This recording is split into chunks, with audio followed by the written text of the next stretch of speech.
Ya, setelah membakar gedung DPRD Kota Makassar, masa ke kantor DPRD Sulawesi Selatan di Jalan Urip Sumoharjo. Dalam hitungan menit, api dengan cepat. Kita sering bangga menyebut Indonesia sebagai negara yang indah dan beragam. Tapi dalam 5 tahun terakhir, keindahan tersebut sering tertutup dalam rasa marah dan kebencian. Kita bukan hanya berbeda dalam dunia politik, tapi kita juga berbeda dalam saling memahami. Di jempol kita ada pilihan untuk membangun atau menghancurkan. Namun sayangnya kita sering lebih memilih untuk menghancurkan. Hari ini kita akan belajar tentang perpecahan yang terjadi di Indonesia dan tentang apakah dampaknya bagi masyarakat dan tentang bagaimana Pancasila itu masih menyatukan kita. Secara psikologi, manusia memiliki konfirmasi bias, yang berarti manusia hanya meyakini informasi yang mereka dapatkan. Dalam hal ini, echo chamber berkaca. Algoritma media sosial itu jahat. Jika kamu benci dengan kandidat A, maka semua video yang ada di beranda kamu isinya tentang si A, dan kamu merasa semua orang setuju padamu. Inilah yang memicu konflik identitas. Perbedaan bukan lagi soal program kerja, tapi soal aku versus kamu, benar versus salah, bahkan surga versus neraka. Identitas agama dan suku diseret ke ranah politik praktikus, yang dimana ini membuat benteng pertahanan yang sulit ditembus. Polarisasi bukan kebetulan, sering didesain sebagai strategi politik murah. Identitas politik dijadikan alat kekuasaan. Betul, dampaknya kita mengalami regresi demokrasi. Debat publik tidak lagi substansial. Orang tidak lagi bicara tentang bagaimana mengatasi kemiskinan, tapi saling lempar label seperti kadrun, cemong, buzzer, gila. Hal itu tidak masuk logika.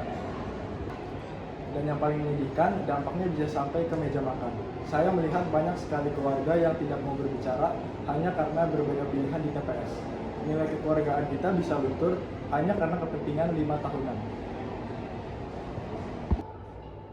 Mari kita berdata dari 2019 hingga 2024. Indeks polarisasi kita meningkat, ujaran kebencian di media sosial meningkat hingga 40%. Setiap pemilu kita lihat narasi NKRI harga mati dia bandingkan dengan agama.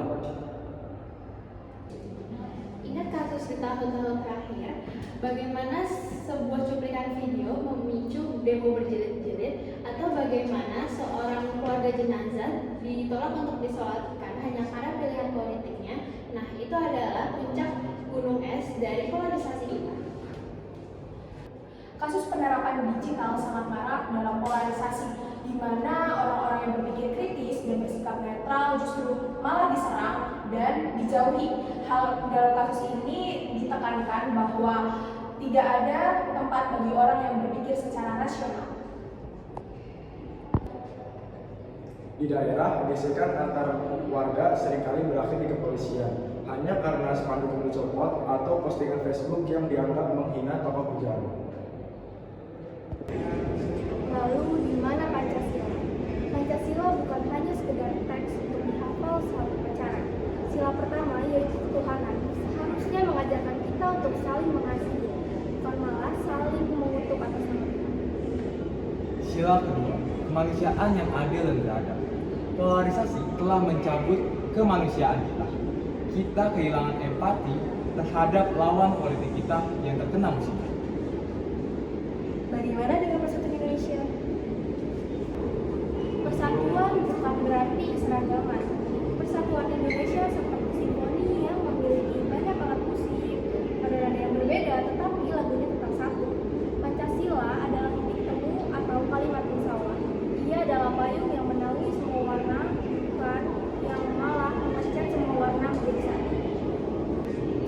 Sila keempat, nikmat kebijaksanaan.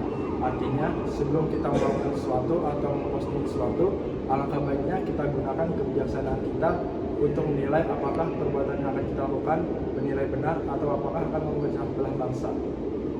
Langkah pertama keluar dari echo chamber adalah kita harus berbicara dengan orang-orang yang berbeda pandangan. Stop menjadi agen kebencian, sharing sebelum sharing. tuntut para politisi untuk berhenti menggunakan isu identitas. Kita melakukan sebagai pemilih.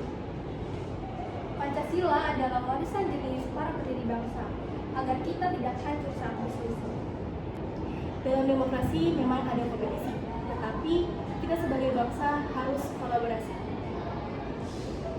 Berbeda itu niscaya, Bersatu itu pilihan. Mari kembali ke Pancasila.